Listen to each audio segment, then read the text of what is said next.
Welcome to the Smart Driving Cars podcast. We're happy you could join us again. This edition is sponsored by the Smart ETF's Smart Transportation and Technology ETF, symbol MOTO. For more information, head to motoetf.com. Technical support is provided by CARTS, the Corporation for Automated Road Transportation Safety, a 501c3 corporation. I'm Fred Fishkin, along with the Faculty Chair of Autonomous Vehicle Engineering at Princeton University, Alain Kornhauser. Hi, Alain. Hey, good morning, Fred. Good morning. We have another great discussion on tap. With us are Sven Beiker, founder and managing director of Silicon Valley Mobility. Hi, Sven. Good morning, everyone. Hello. And also with us is Dick Mudge, founder and president of Compass Transportation. Hi, Dick. Yeah, good to see everybody. Well, we are going to be talking about a big development from Mercedes in a bit. But first, Sven, this week you were on a virtual panel put together by PAVE, Partners for Automated Vehicle Education. It was titled Where, Not When, Why Domains Matter. That was with Carter Stern, Senior Government Affairs Manager at Cruise. Mo El-Shanawi from Cruise was with us earlier this month on the podcast, and we know what they're doing in San Francisco. Waymo is there too. Give us your assessment of the progress we've seen over the last year and where this industry is today.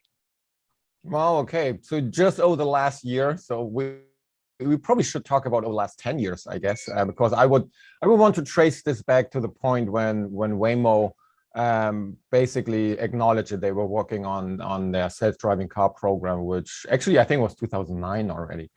But let's say, because you asked about the last year, I see really as an engineer, I see great incremental progress, that they are solving more and more cases. Not that I have all the insights, but they are certainly working on the edge cases. They are slightly expanding their ODD. Waymo only got into San Francisco, I think, within the last 24 months, so a little bit more than a year ago. So that is happening, and I'm sure these systems get more and more robust, and they are getting these permits that they can now charge for riders using these services. Some say you don't have to get on this long waiting list before you get on there. This waiting list gets shorter. But look, it is incremental, and as an engineer, I say important progress. As a user, as a consumer, it's like, well, not enough. It's not that I would take Caltrain here from Palo Alto into San Francisco and one of these self-driving vehicles get me to my business mixer meeting where I was on Wednesday night in the marina. That's probably still years out there. So progress, yes, on a technical basis, amazing. For the user, we expected a bit more. And you spoke about the role of politics in creating these operational design domains. Tell us a bit about that. Yeah, absolutely. Well, politics, public sector, and policy. And I did make that reference to the state of Arizona and the Phoenix area in particular. That is, or has been for the longest time, very, very welcoming for this technology. That they started with an executive order by the governor, if I'm not mistaken. I think there was around 2013, 15 or something like this. And they said, well, come to our state. We want to develop this technology for the greater good together with you, but we also want businesses to thrive in the state of Arizona. And there you see already a lot of technology and politics statements and motivations in there. And look, that has to go hand in hand, because what I always like to say, you can discuss traffic and transportation and mobility until the cows come home. After all, it mostly happens in public. That's what we typically talk about. And that is regulated. And this is where politics, public sector, and policy come in. And that has to work hand in hand. And that might define an ODD, because policy might say only doing fair weather conditions. You might talk to a politician like, well, let me explain to you a little bit more that actually our system also works under other conditions, and they might revise the policy, but it's hardly, or it's very much intertwined. Dick, what are your thoughts here? Let's get Dick. Okay. Yeah, let me be kind of quick about it. I think in terms of when, the answer is now. As to where, it's not in front of my house. It's not even in front of Alan's house in Princeton. Key question is who's doing it. Look at my friends at Robotic Research. They've been providing automated vehicles for the US military for 20 years. But we don't have too many autonomous vehicle reporters going to Afghanistan or Iraq to talk about it. I think the who is very important in this because each customer has different needs. In terms of the military, you look at the special forces, we talk a lot in the autonomous vehicle world about what is safe enough. The special forces people, as I understand it, saying, is it good enough? They don't want it to be perfect. Don't wait for that. They need it now. One other example in the military, the US Army right now has 100 fully autonomous trucks in operation at their bases. And these they have no safety driver on them. They're operated in platoons.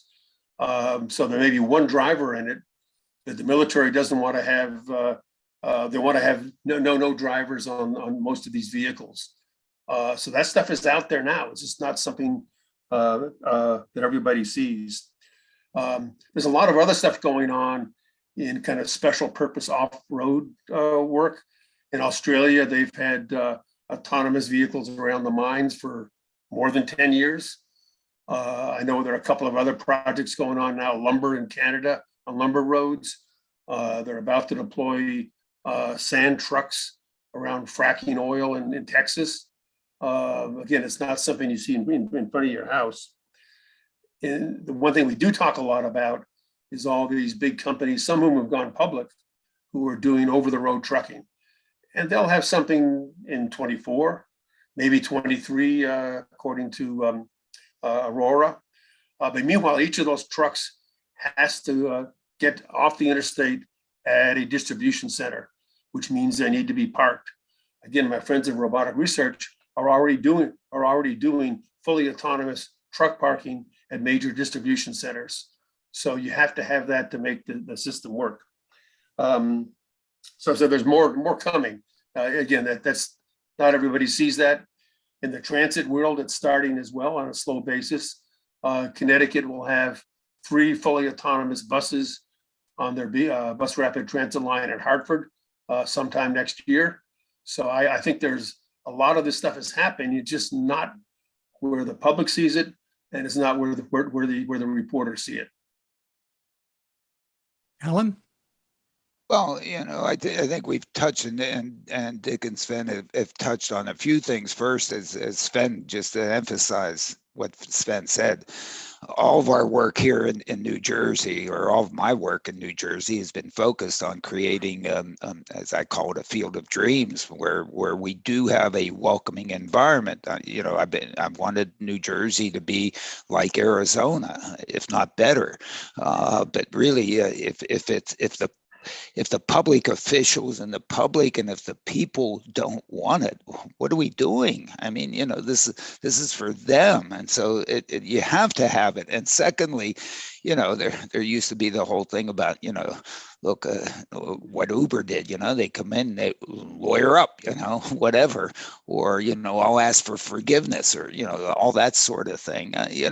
No, I mean, come on, you're not going to come to Jersey and do that. I mean, guess what? In Jersey, we know how to handle people who do that stuff. They find themselves part of the runway at New Jersey Airport. Whatever, I shouldn't say that. Of course, that doesn't happen in Jersey. That was just the Sopranos that did. Whatever. But I thought it was the football field at the Meadowlands. But continue. Maybe who knows? I don't. We're joking around, but seriously, you have to have a welcoming environment. I mean, my goodness, this is an intruder. This is somebody different. This is somebody going to come down my street here.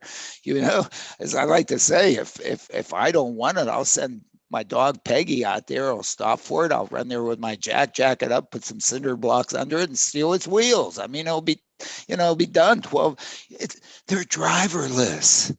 Part of the time, there's nobody on them. They're repositioning themselves. there's nobody there to watch. What, somebody in some hollowed out mountain in Colorado is going to just look at remotely and say, oh, Kornhauser is running out of his house. By the time, I'm cut it out. It's not, you can't even think about doing it. So that's an absolute necessary condition to even get started, as Sven has said. But then there's a whole ODD aspect of it. If one is looking to provide mobility a la what we all have here, we're fortunate enough to have, which is, flop out of our kitchen door anytime we want, hop into it, go almost anywhere we want. If that's our vision of this, to have a competitor to that, as Sven has properly said, it's going to be a while. Okay, what the military does, or what the mining companies do, or what Aurora's going to do with trucks, it's going to be a while before you put it in any mode split model and you run the coefficients. It will get, because of its service levels, probability epsilon of serving you. You're non-competitive. Now, of course, if you think you're a sideshow and you're a carnival act, maybe, well, I go to Six Flags, Great Adventure, and ride or whatever, once. It's not a business. Yeah. And that's, I think, business. Yeah. And that's exactly the point, I guess, that also Dick alluded to. What are we trying to solve for? And the point is that transportation, or mobility for that matter, is so broad. And we are used as consumers, but also as businesses, and maybe even the military, to have very few vehicle types to get all of this done. Let's say a pickup truck. I don't own one, but I do understand why people like them, because they can take this pickup truck to get the groceries. I want to haul stuff. To get their stuff to whatever, right? And even I want to haul stuff. And they can even put a fifth wheel on it and turn it into a mini semi-truck and trailer thing and go on vacation. And if this is our concept of mobility and transportation, and now say, boom, in a couple of years, we're going to have all of this like self-driving, that just doesn't fit. That's just like the square peg in a round hole, whatever. It is a new thinking of mobility, and we have to ask, what are we trying to solve for? And what are then the segments in this that we can already automate? And Dick gave a lot of great examples that are actually a business, where it helps big time. But to get me from here to the marina in San Francisco, well, I actually enjoyed driving my convertible top down into the city. It was a little bit foggy, and my hair. Yeah. Okay, anyway, so that's just my sense. I mean, mobility is many things. I think the trucks are going to be coming in the next few years, and that stuff will change the economy.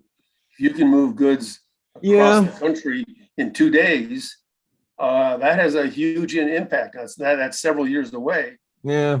But that stuff people will recognize at the store, and maybe on the interstate they'll start to see them. That may be the first thing people see on a large scale. Yeah, I think it will eventually, but I don't know to what extent we talk about specific companies here on the show. So let me just say there was a certain company right before the end of last year that drove 80 miles with a Class A truck without any driver on it on an interstate. But the amount that they had to do in terms of safeguarding that vehicle, and it was publicized all over the news. I think, Alain, you also covered it in your newsletter. You had like so many vehicles around it and more or less closed the highway. Granted, they should, because they were cautious that nothing can go wrong, and they wanted to show what this technology can. They did not need all these vehicles around it in order to safeguard it, because nothing happened.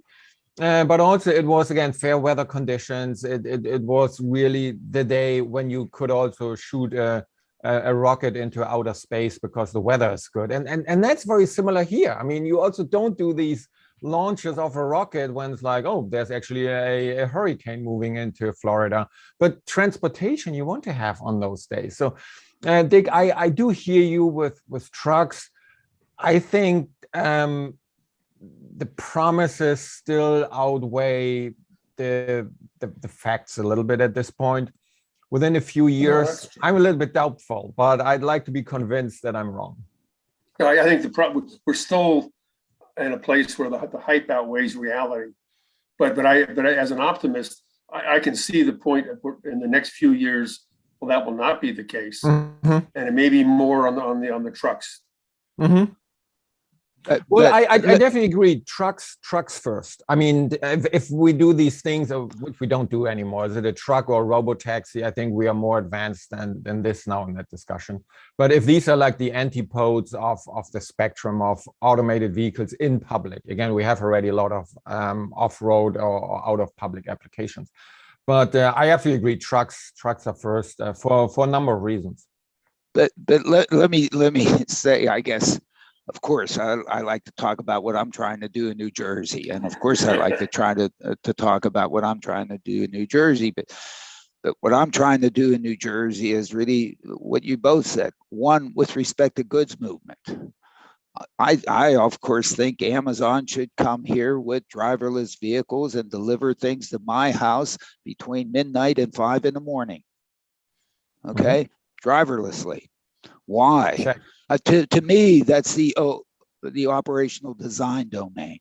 The operational design domain is use the local streets, okay, to come deliver to my house between midnight and 5 in the morning in good weather, okay, and go to town on it. Why? Our roads in Jersey, I don't know how they are in Maryland or how they are in California. They're not used. There aren't kids playing ball.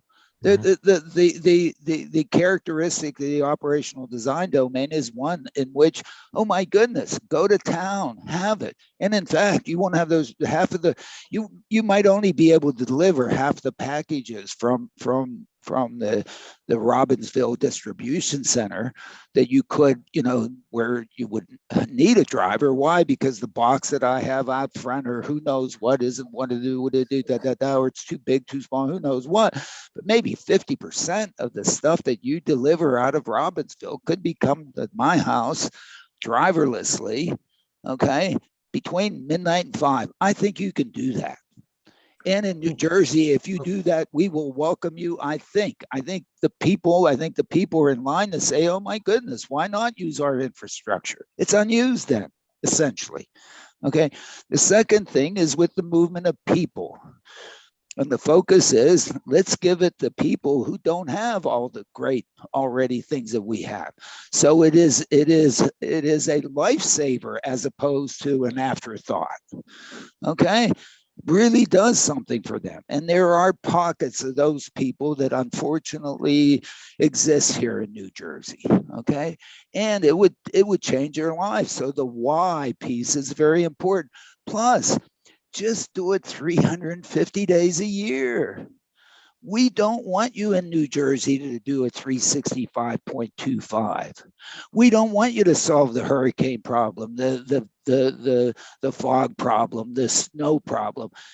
Guy on our team, Andrew Tenard, he's responsible for plowing the roads in Jersey. Okay, let Andrew do his job, plow the damn roads, then we'll get out there. What is this business that somehow this autonomous stuff is that, oh, we can solve everything?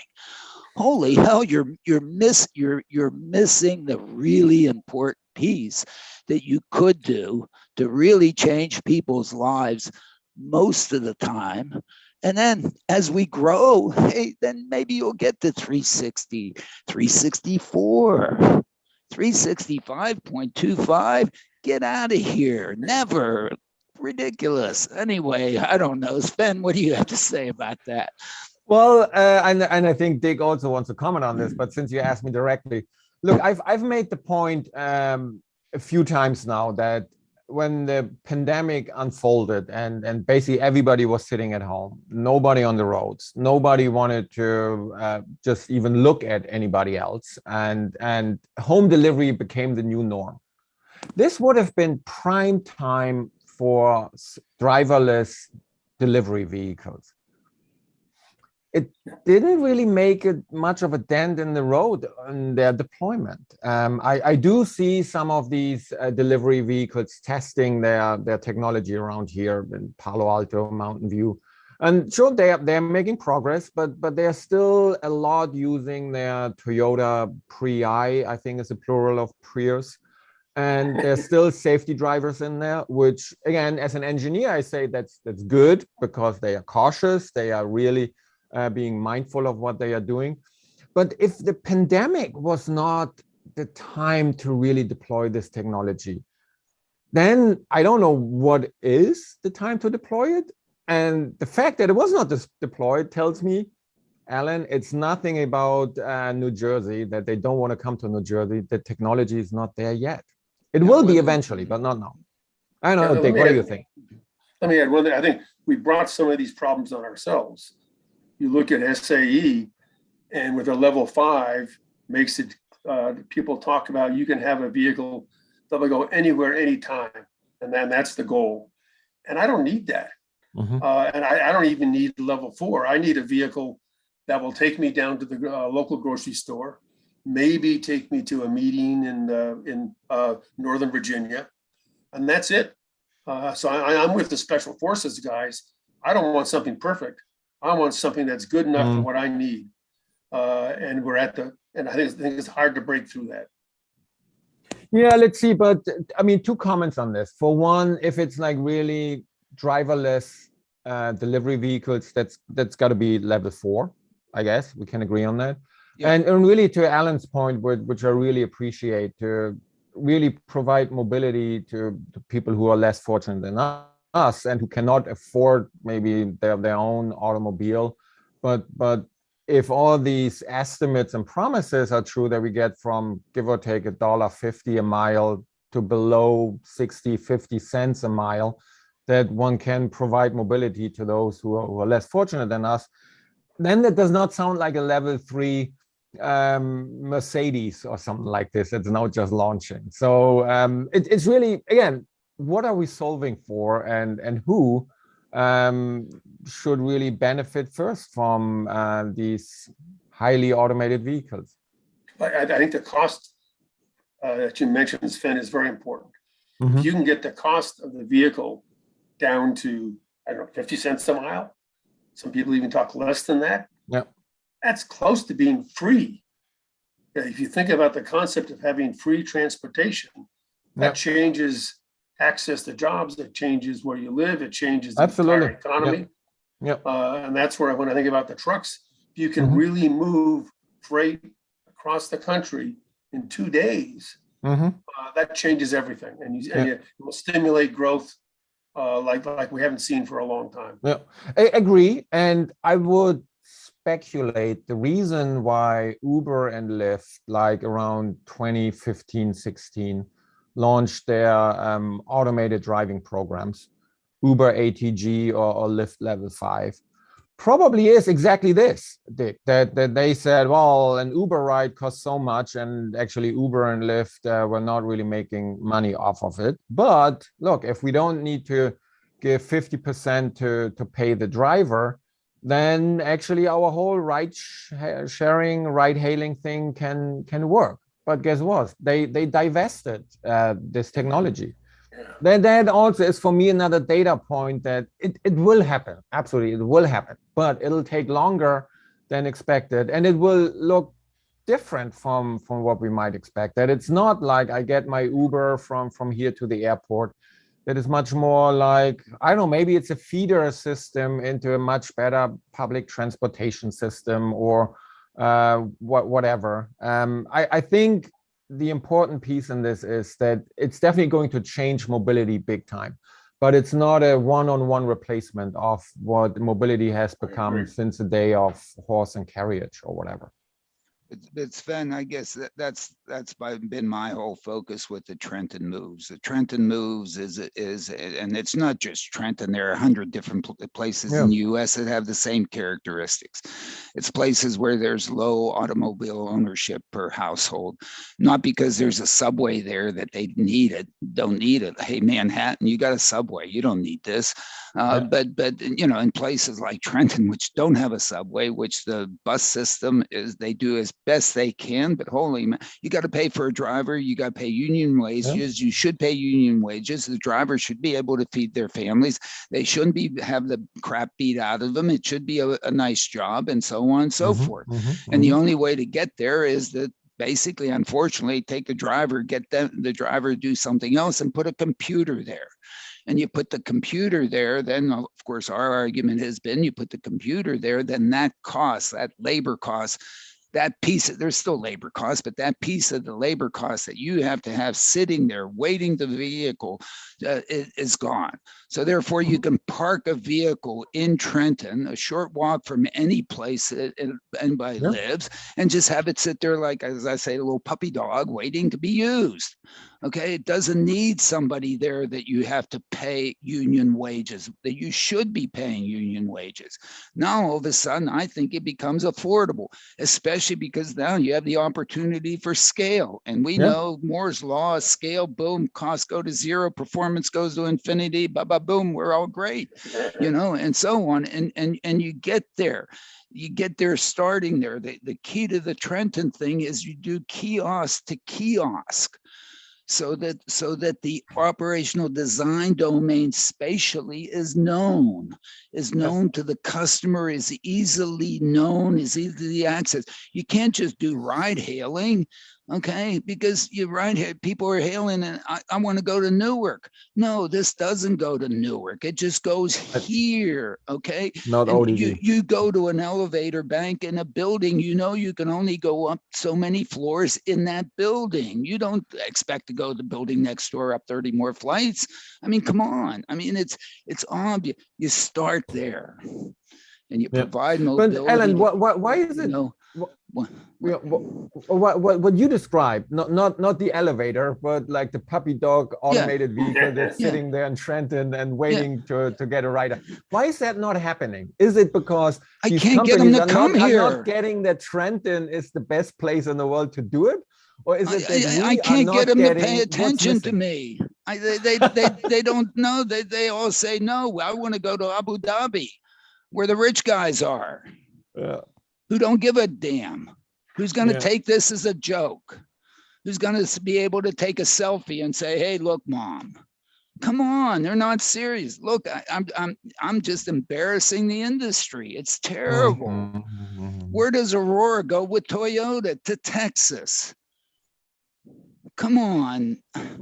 I love you. I think you're great. I think you're wonderful and so on. But my goodness, everybody there has a car already, a truck. They're going to look at you. They're going to put such a hurdle before they respect you. You almost have no chance. Now, maybe back here in New Jersey, we're so dumb, poor, and whatever that, we're going to appreciate you. Why? Because you use the technology for a real a real need, to let somebody be able to go to the Amazon facility and get a job at night at $15 and get there without having to spend who knows what unreliably, never being able to punch in on time so you get fired, where these things are just there waiting. And guess what? At night, when the demand is low, again, they're like puppy dogs there. But I can't get anybody to pay attention to me. They all think I'm crazy and whatever, and they'll go, well, we're not coming to Jersey, boy. Yeah, I mean, we know you guys. It's the ultimate insult. Waymo, I'll say them. Damn it, they've insulted me. Waymo is out there testing in Manhattan. The last place this is ever going to happen. My forecast. Okay. Where do they park their vehicles overnight? In Jersey. Park them in Jersey. They take them through the tunnel and go do their stuff in Manhattan, and they bring them back. I mean, we're a parking lot for Waymo. That's insulting. Waymo, come on, we're your market. You deserve to not have any revenue, which you don't have so far. Sorry. Come on, you ordered how many? You ordered 60,000 Chrysler Pacificas. You ordered 20,000, I believe, are the numbers. Dick, you remember? I think that's like the right. I-Pace. Jaguar. Yeah. Yeah. It's about Of course, 20, they 25. probably had some clauses in there that they could walk away. You were going to have 80,000 of these guys running around when? How many years ago? I mean, I even plotted the thing and I said it was, geez, it was an exponential of an exponential. Boom, that sucker's not gone anywhere. Why? Because where did you go? I applaud you for going to Arizona because, yes, it was welcoming and it was easy, but that's a test. That's not a why. Okay. You should have taken that and looked around and said, hey, where am I going to be appreciated for what I'm delivering? Not a circus ride, not a sideshow, not a selfie, not a Sunday supplement. Alain, you're basically saying the technology is ready and Trenton is ready, correct? Yeah. So the public, the consumer demand is there, which means there's let's call it a business. No. And Let me hold. What I'm going after, it might come back to politics. No, it's not. So is it something that they need to incentivize these companies to come there? No, we're not. Hey, the way we incentivize them to come here is we're going to let you into New Jersey in Trenton, okay, and then let you have it for the whole 9 million people, 30 million person trips a day you have access to build a scalable business. There are 30 million person trips a day in New Jersey. They're available for you as a market to go get them. You talk to Adam Jonas, he'll tell you that those people, most of them are willing to pay for mobility that is valuable to them. We're giving you an opportunity to do that. That's not an opportunity to a business. Yeah. What's going on in Silicon Valley? What do you guys think out there? I'm sorry. Well said, Alan. Well, I'm we'll not be affiliated back, with we any have of to these take companies. a quick break here. They would probably tell you, well, we want to make sure that this technology is ready, and safety is our first and foremost priority. So give us a little bit more time, but we are coming. No, get out of here. What do you reply to them? No, come on. Hey, in New Jersey, what we're saying, you come to do Trenton, we're going to give you 2 years. We'll pay for the attendance. Not to get your technology to work, because holy hell, how many billions have you already spent on that? That should work. We need the 2 years of the attendance to make sure that the people, your customers, are comfortable with what you have to offer. You need the person in there to help the customer so that they're willing to get into the elevator and there's no elevator operator. Okay. All right. Okay. That's the reason. And by the way, when you're doing that, if we need to fix up a couple of intersections and we need to put a little bit better paint and you need a little bit more time to get all your coefficients right, so you can put them through Dojo and get them right in this operational design domain. Okay. Just in this and just 350 days. Okay. No hurricanes, no smog, you can't do that. There are at least 7 entities in this, I know, in the US that can do it. All we need is one of them to come to Trenton. Okay. If I have anything to say for it, you make it work in Trenton. We're going to replicate you in Newark. We're going to replicate you in Camden. We're going to replicate you in Jersey City and everywhere you can. 30 million just in this state, person trips a day. Can you make a buck off a person trip? You probably can. Okay. You get 10% market share. That's 3 million. 3 million a day profit. I don't know. I mean, it's I a wouldn't reasonable call it business. profit. I wouldn't jump to profit. Let's call it revenue for now. No, you can make hey, $1 profit. What's it going to cost you on a trip? Average trip length is 3 miles, 4 miles. And so how much does Starbucks make on a coffee? Yeah. Okay. Well, but this is, I guess, where we all have looked at the equation now of economics. And look, I mean, for now, these vehicles are supervised by at least remote personnel, and the better should be. Sure. And that also costs money. It's Yeah, to my knowledge, it's still a one-on-one operation. Oh, but come on, these things better be better than a one-on-one. They better be, but they are not. Well, come on. Well, then they look, those coefficients. Look, hey, we'll talk about Mercedes in a minute. I bet they have it. I bet Tesla has it. I bet Mobileye has it. They got the level 3. Okay. I mean, Tesla not yet, but Mercedes seems to be. And this where I'm waving the German flag, inventor of the automobile, first level 3 in public. Wait a minute. You know, even the combinatorials between 50 kiosks in Trenton, in that 8 square miles. You telling me that Dojo can't learn those coefficients in 2 years to get that sucker to work? I don't believe. I guess as an Elon engineer, can do Alan, it. as an know engineer, I want to tell you that might not happen within 2 years to figure that out. Because what I see, I mean, even like these application or installations in the fair weather, great environment, if that's Chandler or whatever, that still does not fit the profile, I think, Alan, what you're describing. Which means, as engineers, we have not succeeded. Trenton is easier than Chandler. Oh my goodness, the streets that you need to interconnect the 50 kiosks is trivial, and they're low volume. We don't go on Route 1. We don't go in places where there's a mess.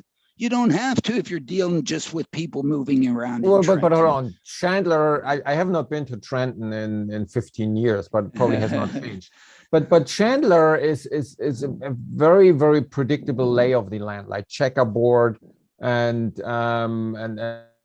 broad streets and predictable sidewalks. I mean, quote unquote predictable. So that's why that is also the perfect environment. Why this ODD is easier than whatever 300-year-old city as Trenton, I guess. The only problem would be, as Alan would say, is that there's not a real need for it there, as there is in Trenton. And I don't disagree. So you mean in Chandler, right? Chandler, yeah. So the need, Alan, I'm absolutely with you. You're spot on always when you bring this up. Like Trenton would be it because there's a real need. There's a great answer for why do we want to do this. But engineering is not ready. The technology needs more time. And it's in that sense, it is good that these companies now have, I think, the right thinking in terms of risk management. Not everybody had this from the get-go. There were a lot of renegades that just said, better ask for forgiveness than ask for permission. That was not the right approach. But now we see what it is, that it is taking longer and that we are running sour off like, oh my God, yeah, they got another permit, but which permit is that now? And isn't not just the same permit they got already and maybe just got renewed? It's like, what is really new? So incremental, I say. We'll be back. What about Mercedes, Then. Alan? We're going to get that. I kept reading your newsletter, and you were always bashing like I got my Mercedes E-Class in 2016 or whatever. Come on. Hey, oh man, does not work. Come on. It's not a Maybach, but at least you were bashing Mercedes that the automatic emergency braking did not work. So now you're gonna get like, what is it like? We're going to get to Mercedes. You're gonna get a drive pilot in an EQS, Alan. We get 12 cents from our sponsor, so we got to collect the 12 lousy cents. Go, Fred.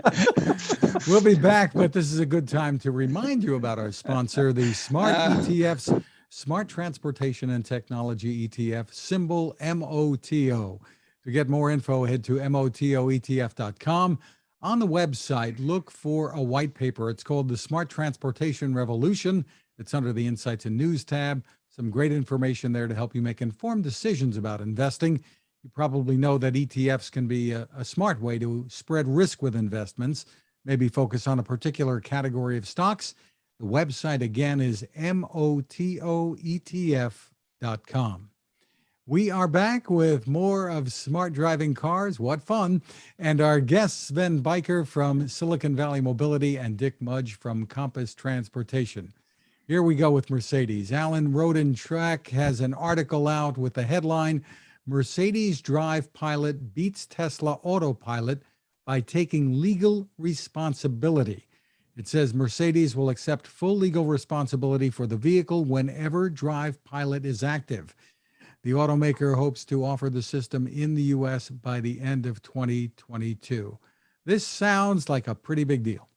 Well, I've gone in there and I've said, I will put it out later today that this is game changing as I look at it, and I'd like to hear from Dick and Sven. I just saw it this morning, and I guess I'm behind or something. I knew that the Germans were out there, providing regulations to support so-called level 3, and maybe there's some regulations that exist in Japan for it. But the key to me of this announcement is that it's explicitly stated that if anything happens when this system is on, Mercedes is responsible. They're taking responsibility. They're almost saying to that, get the hell out, driver, you're out of it. You turn this on, please don't do anything. Don't touch anything. It's like there used to be. I saw this sign when I went and got my car fixed at a car mechanic, 30, 40 years ago. It said, if the job per hour is $75, if you watch, it's 150. If you help, it's 500, or something like that. Let me read a Yeah. bit more, Alain. Yeah. It says handing over driving responsibility completely requires extremely particular circumstances. So right now, Drive Pilot can only engage at speeds under 40 miles per hour on limited access divided highways with no stoplights, roundabouts, or other traffic control systems, no construction zones. Eligible roads must be mapped by Mercedes for Drive Pilot use, similar to GM Super Cruise. Yeah, The it is. automaker But has already mapped every such highway in Germany and most of those in Nevada and California. The system will operate only during daytime and reasonably clear weather without overhead obstructions. Inclement weather, construction zones, tunnels, and emergency vehicles will all trigger a handover warning. And no, you cannot close your eyes or go to sleep while this is operating. Well, I guess nothing surprising there. It doesn't matter. It doesn't matter to me what the operational design domain that they've specified. They have specified an operational design domain that is on public roads in public situation. It's not, we've had stick my car in your garage. What Tesla called, I call it stupid summon or something. I call it stupid summon, to get your car out of the garage. It's been there on your property. It's like, being a mining company on my property. This is in, and to me, the key is the decision by Mercedes to say, if anything happens, it's on me. I've been saying how long with respect to the problem with full self-driving and so on with Tesla. Elon hasn't gone and said, anything happens, it's on me. Okay. Is that really what they put in writing? Because I tried to find this. I did not find that exact stipulation. Well, it just said in the article, I've forgotten what it said. It says that if anything happens, you don't have to worry about it. It's Mercedes's problem. Now, I don't know. We have reached out to Mercedes. We're waiting to hear back from them. Department of Mercedes. No, and as I say in my thing, there may be a ton of fine print, and they may be there may be smoke and mirrors. I've never heard of anybody yet saying, if anything happens, it's on Exactly. me. Okay. To me, that Big is a, Dick, I think, it is a big change, because to me, this has been the requirement. When is it that the manufacturer says it is good enough to remove the driver? It's on. I mean, the fact that Waymo removed the driver in Chandler and has those things operating without police escort and everything else around it. To me, I've praised them for that. That is a monumental thing. I praise GM Cruise for doing it when, okay, it's at night. Okay, fine. I don't care when, at least you've done it. Okay. And you've not done it the way you characterize that one run of the truck. Holy hell. I think they closed the highway. They had police escort. They probably, instead of having labor costs of $1, they had labor costs of $100. Holy hell. This stuff is supposed to reduce labor costs. It's not do a 10X or a 100X on it, and so the fact that Mercedes has done this, even for a very constrained operational design, this thing has intelligence. It knows where, it knows the weather, it knows all this stuff. Step. It can expand that, it can go bigger. But you had to get the damn thing started, which in some sense is the same thing I say about Trenton Moves. We got to get the damn thing started where it actually does what the hell we're saying it's going to do. And then it proves itself here all of a sudden, boom, boom, boom, boom, boom, boom, boom, boom, boom. And Mercedes is collecting data and says, holy hell, this damn thing works. And people sitting around the table say, holy hell, damn thing works. Holy hell, let's expand it. Holy hell, holy hell. And what's Ford going to do? What's everybody going to, those guys must be saying, holy hell, man, what's, we're behind here. I mean, to me, this is really monumental. It is. I even characterize it as back. I have to look it up. Mercedes, at least in the U.S., was the first to offer an airbag in a car. GM had tested it forever. Okay, but they're the first one to offer it where somebody could go in and put an airbag in the steering wheel. Holy hell, when I saw that, I had to have one. Okay. I happened to have been in St. Louis and a dealer had one. I took a yellow cab to the dealer. I mean, I'm the only guy to ever go to a Mercedes dealer in a yellow cab. And I bought the sucker and had him ship it to Jersey. Okay. All right. And what happened then? Chrysler's coming out of bankruptcy and Iacocca says, holy hell, let's use airbags to show how great we are. And all of a sudden there are airbags all over Chryslers. And next thing you know, there are airbags everywhere. Okay. I look at this. That's what I see in this. Yeah. I definitely agree. I mean, the Mercedes Drive Pilot is a very, very important milestone. I think I still need to read the publications, maybe even the owner's manual in German and see what it really says. Hey, Sven, do that. Do that. We'll bring you back on. I'd be very surprised if there's something in there. We take full legal responsibility under all these situations. They probably say, you can do this, you can do that. But anyway, I'm speculating here. It is a very important milestone, and we will definitely watch this very, very carefully in order to learn from it and make other things even better. And I absolutely agree with you that other car companies are looking at this like, wow, they do this. Now, what do we do? Yeah, no, I mean, look, I think Drive Pilot or any of these systems are smart enough to know where they are, know where the weather is. I mean, holy hell, you just, do a link to whatever, put the intelligence in there, it knows all that stuff, and it can turn it off. And they probably have a safety feature to be able to pull the car over if you don't turn it on. We're just gonna pull over and stop, okay? And then you have to get a note from your mother to turn it back on because you didn't behave and you didn't. Boom, you don't get it. I mean, they can put that in there, okay? And they should.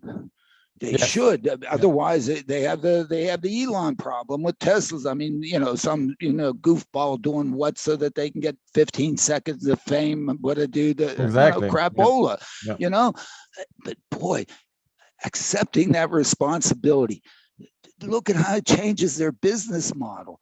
They'd sell me a car, and then as soon as they sell it to me, get the hell out of here. Okay.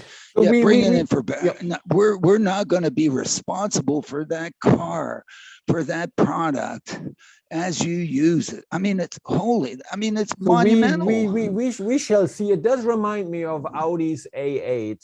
Audi A8 launched in 2017 with a level 3 system in theory. And Audi had something back then in their internal communication, not by some other car magazines, where Audi said you can watch TV while using this system.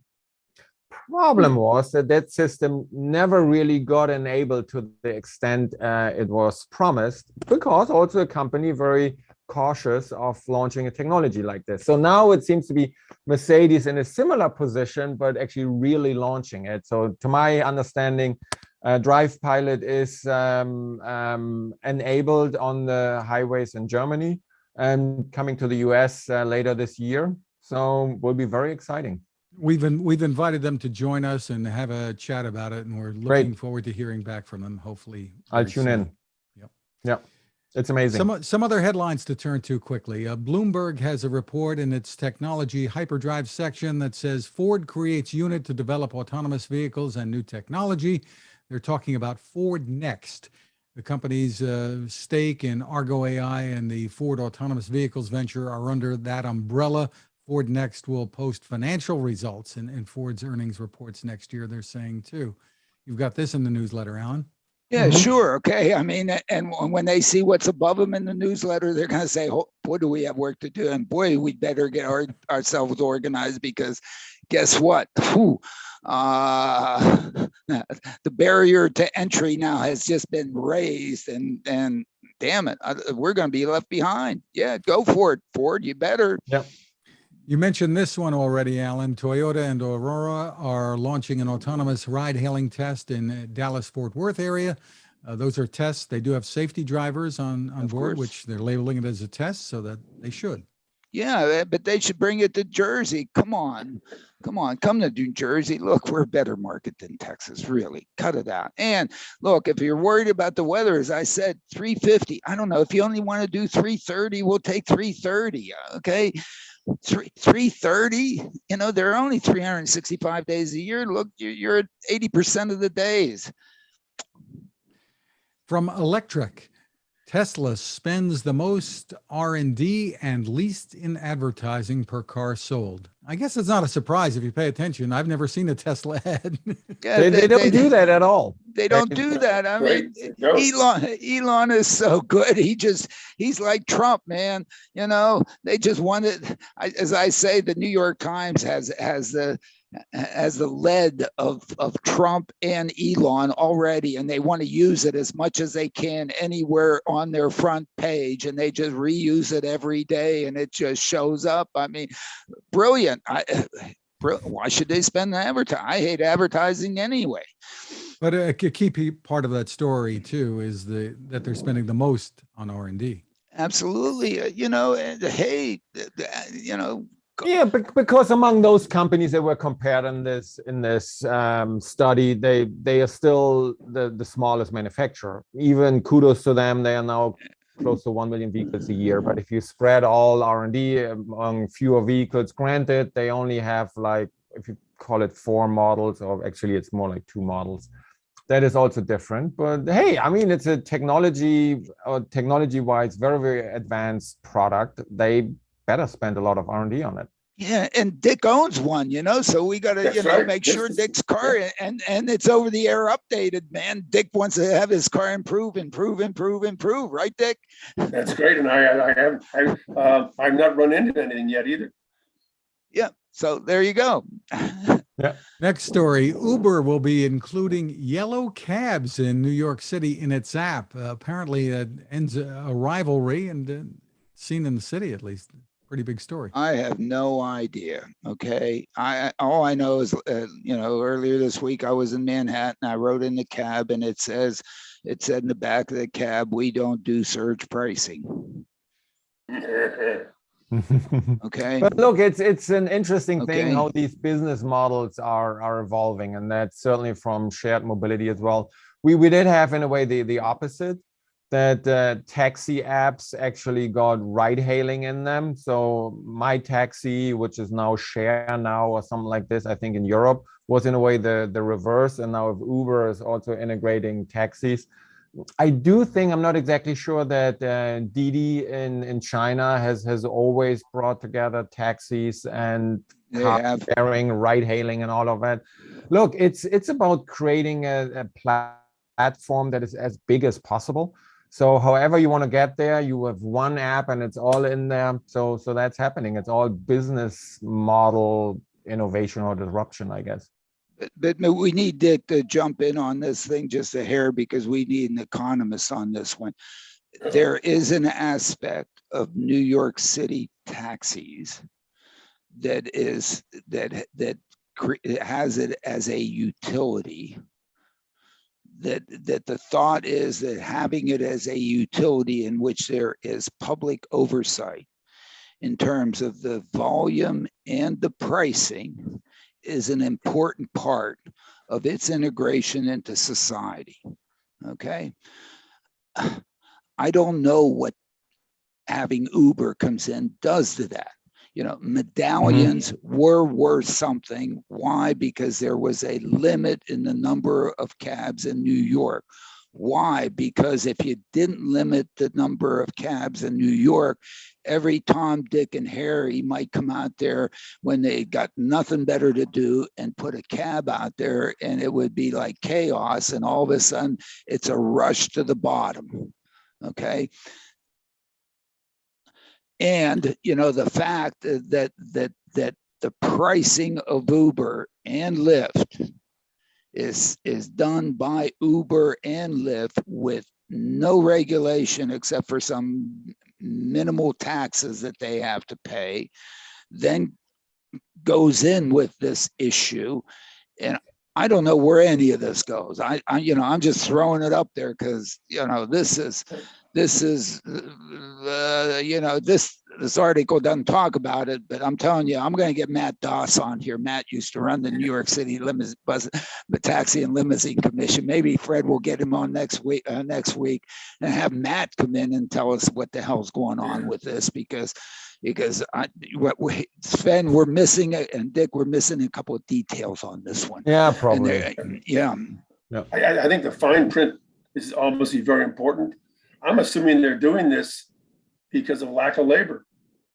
So for them, even if Uber makes no money on it or less money on it, they can't find enough Uber drivers. Taxi drivers, the same situation. So it's could be. To me, it's a short-term thing because of lack of labor. The lack of labor is due to the fact that the whole business model of Uber and Lyft had it so that the cost of labor goes to zero and you pay drivers nothing. And that's how that scales. And damn it, how many people are willing to work for nothing? And it's great to have a gig worker who's, needs between jobs, and you can get them out there, but there are only an infinitesimal number of those people, and you can't scale greater than 1% of the trips or something like that. If your business model is relying on that kind of labor. And if you then start paying people, then of course, then you only serve the 1% of the 1%ers.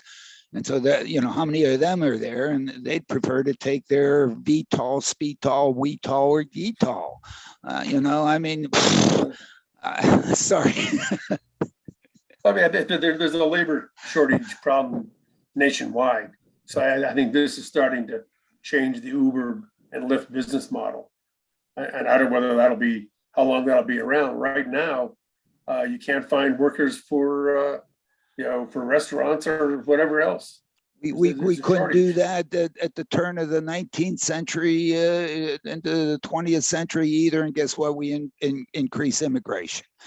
Are we going to increase immigration? Or are we going to keep our borders closed? And we're just going to have rich white 1% of 1%ers needing to make, 20 figures, 20 digits a year or whatever the hell they make out there in Silicon Valley. What do you? all I can say is vote for me for president and I'll fix everything.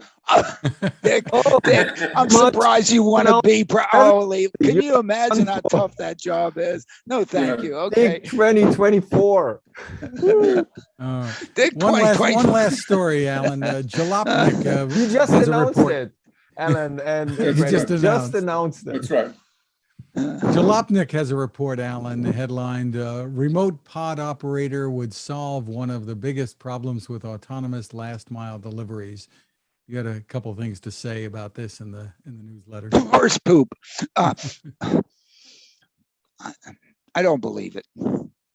I don't believe the remote operator stuff. You got to have remote oversight and so on. The delay that's associated with it, the whatever. Somebody is going to drive down the New Jersey Turnpike while they're sitting in a mountain in a hollowed out mountain in Colorado. I don't believe it. This isn't a drone that you send in over Moscow to hit whatever, one or a few. Do you know how many vehicles are out there? If you're really scaling and have a business out there, this is I don't know. No wonder SoftBank's getting out of this stuff. They've had enough of the Sunday supplement. They finally realized, get out of here. We do want to remind people about the next Smart Driving Car Summit, Alan, coming up in June, early June. Yeah, I mean, I hope somebody shows up, but maybe it just will be the four of us. I don't know. I mean, yes, we're doing it. We're gonna have a great session at Princeton on Friday, and the technology summit on Saturday in Donley Homes, part of the Trenton Public Housing Authority venue, in which we're going to take the technology to the people that can actually benefit from it. And the people, New Jersey knows nothing about this technology. We've had 4 vehicles in the state ever. 2 of them were mine. One was NVIDIA's, and the other one was an Ollie that I brought to the 3rd summit. That's all we've ever. California, Silicon Valley, you've had them all over the damn place. We've had, except for the ones that Waymo Parks here. Sorry, I didn't include them. Anyway, that's all we have. So we're trying to get people who really want to think that there is the beginning of a real market for this in Jersey to come and show, and most importantly for them to come and meet the customers that they're going to serve, so maybe they have a chance to alter what they're doing a little bit to better serve them, because I don't think they've ever talked to the people. They've never talked to somebody from Jersey. We haven't seen them. They haven't seen us. They really think they can come from Silicon Valley. Yeah. Sven, you can come from Silicon Valley and Look, and do stuff for us in Jersey. I'm looking forward to your summit, especially now that you will have a presidential candidate there as well, I guess, and maybe you bring in some other great people from New Jersey, Alan. No, well, we'll have all the great people from New Jersey. I mean, we'll have the governor, the commissioner. We'll have a better lineup. We'll have everybody. We'll have all the makers and shakers and whatever they happen to be. We'll have the people on the street. We'll have. We'll see if we can get the boss there. I mean, we're trying to get the boss there too. If we can. That's a great idea that you gave us. We're going to go after it. Good push. But yeah, no, I mean. It is amazing the solidarity, the response that I've gotten from the folks in Jersey for this. Mm-hmm. We really do think that you, Sven, and people out there in Silicon Valley can come and really deliver value to Jersey. Do my best. We're the red carpet is out here. Okay, and so please come. As we like to say, not for nothing, it's going to be great. It is. Yeah. Anyway. Okay, thank you to our sponsor, the Smart ETFs, Smart Transportation and Technology ETF. The ticker symbol for the ETF is MOTO, and more info is available at motoetf.com. Technical support is provided by CARTS, the Corporation for Automated Road Transportation Safety, a 501c3 corporation. You can find us at smartdrivingcar.com, wherever you get your podcasts, and you get your smart speaker to play us too. We want to take a moment to thank both Sven and Dick for being with us today. Great. We really appreciate it. You can find my tech reports at techstination.com. I'm Fred Fishkin along with Alain Kornhauser. Thank you for listening or watching, and please continue to stay safe. Thank you, Dick and Sven. Thank you. It was great. Very good. Everyone, great discussion. Thanks. Thank you. Thanks.